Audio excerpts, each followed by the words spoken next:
তো ভাই আমার প্রশ্নটা হলো যে বাংলাদেশে ভার্সিটি থেকে পড়ে মানে অত ভালো কিছু করতে পারে না, কিন্তু বাইরে অর্থাৎ বিদেশে যাওয়ার পরে মানে ভার্সিটিতে পড়ে তারপরে দেখা যায় অনেকে অনেক অনেক ভালো কিছু করতেছে। তো এটা এর এত মানে বৈষম্য কিভাবে, মানে কেন? মানে একই ছাত্র বাংলাদেশের ভার্সিটিতে পড়াকালীন সময়ে কোনো কিছু করতে পারতেছে না, ওরকম কোনো তকমা দেখতে পাচ্ছি না, কিন্তু ওই ছাত্রটাই যখন বিদেশে যাচ্ছে তখন অনেক কিছু করে ফেলতেছে। হ্যাঁ, নাইস কোয়েশ্চেন।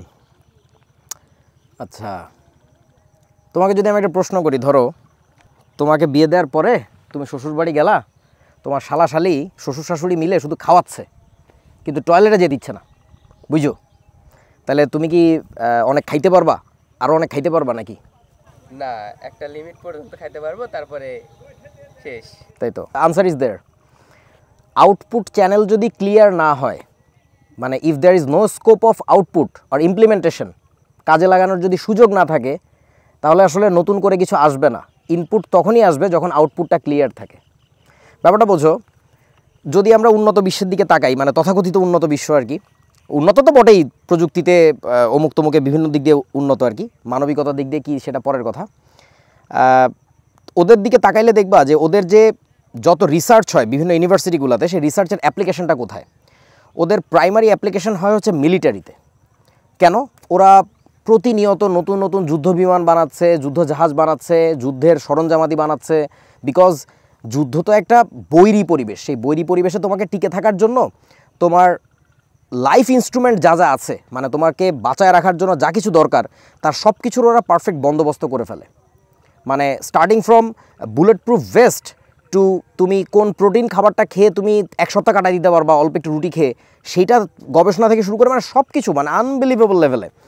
সো ওদের এই যে মিলিটারিতে অ্যাপ্লিকেশনটা হচ্ছে, ইমপ্লিমেন্টেশনটা হচ্ছে ওদের বিজ্ঞানের গবেষণার, এইটার ফলে হয় কি ওদের ফান্ডিং আসে।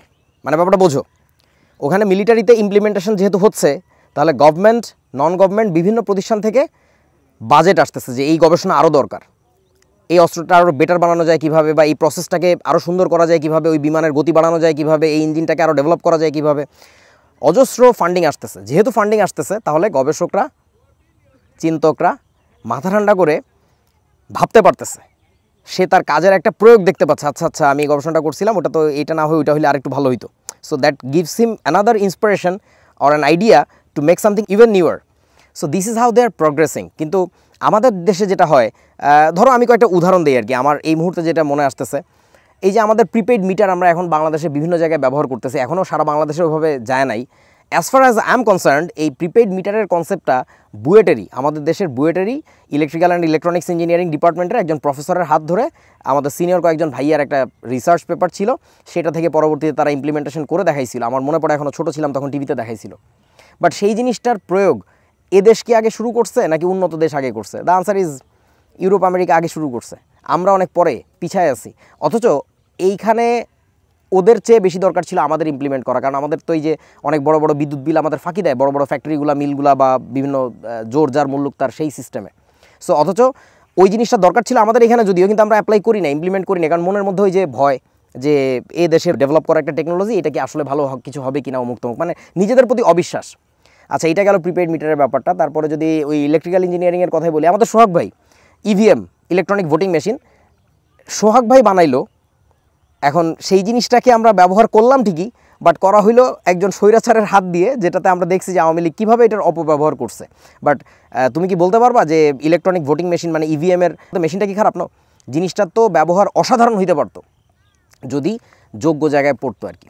তারপরে ধরো আরেকটা ব্যাপার বলি, যে এই যে আমাদের বিভিন্ন বন্যার সময়ে এই যে আমরা দেখছি আমাদের আর্কিটেক্টরা বিভিন্ন ভাসমান মাথা গোজার ঠাইয়ের ব্যবস্থা করছে, যেটা দিয়ে বন্যাকালীন সময়ে টিকে থাকা যাবে, ঝামেলা হবে না আর কি। বাট সেটার ইমপ্লিমেন্টেশন তো দেখি না কেন, ওই যে আমাদের কাজ করে না, মাথা কাজ করে না। তারপরে ধরো যে আরেকটা এক্সাম্পল বলি, করোনার সময় কোভিড যখন চললো, তখন বুয়েটের বায়োমেডিক্যাল ইঞ্জিনিয়ারিং ডিপার্টমেন্টের স্যাররা মিলে একটা ভেন্টিলেশন ডিভাইস আই গেস বা ভেন্টিলেটর কিছু একটা বানাইছিলেন, যে জিনিসটার অনুমোদন দিতে যে হ্যাঁ এইটা অ্যাপ্লিকেবল।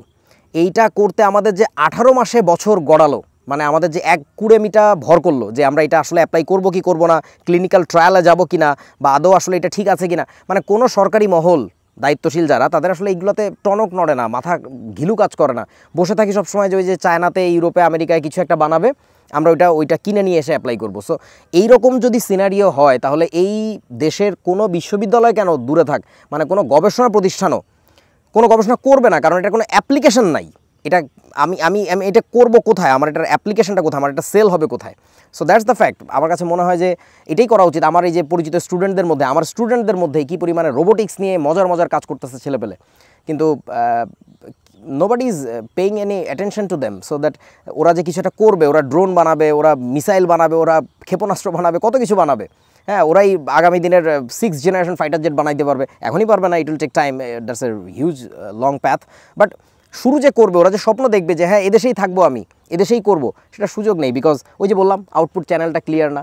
সো তাহলে রাব্বি, তুমি যেটা করবা, তোমার শালাশালিকে বলবা যে আমি খাবো, তোমাদের দেওয়া যত খাবার দাবার আছে আমি সব খাবো, নাকে চোখে মুখে খাবো, কিন্তু আমাকে টয়লেটে যেতে দিতে হবে, অর্থাৎ আমাকে আউটপুটটা ক্লিয়ার করতে দিতে হবে। এইটা করলে বাংলাদেশও সুন্দর, তুমিও সুন্দর। টাটা। ধন্যবাদ ভাই।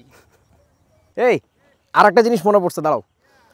এই যে আমার department of naval architecture and marine engineering, খুব রিসেন্টলি, 1 মাসও হয় নাই, 15-20 দিন হবে হয়তো বা, আমাদের ডিপার্টমেন্টের, আমাদের জুবায়ের স্যার এবং তার সাথে আরও কিছু বাচ্চা কাচ্চা, আমাদের ডিপার্টমেন্ট হয়তো বা অনেক ছোটো হবে আমার। সো ওরা মিলে একটা ইন্টারন্যাশনাল কম্পিটিশন অ্যাওয়ার্ড জিতছে, সেটা হচ্ছে যে ইন্টারন্যাশনাল ফেরি ডিজাইন কম্পিটিশন সম্ভবত, আমার নামটা খেয়াল আমি দেখে বলবো। সো সেইটাতে সারা পৃথিবীর মধ্যে শ্রেষ্ঠ সেফ ফেরি ডিজাইন করছে। আর আমি তো আমাদের ডিজাইনিং বুঝি, মানে শুধু সেফ হলে হয় না, এখানে আসলে ক্যাপাসিটি ম্যাক্সিমাইজ করতে হয়, অনেক ধরনের ব্যাপার স্যাপার থাকে আর কি। সব কিছু ঠিক রেখেও তারা সবচেয়ে সেফেস্ট ফেরি ডিজাইন করতে পারছে। Now this is my question to you, এই ডিজাইন করা ফেরি, এইটা কি বাংলাদেশের পানিতে চলবে?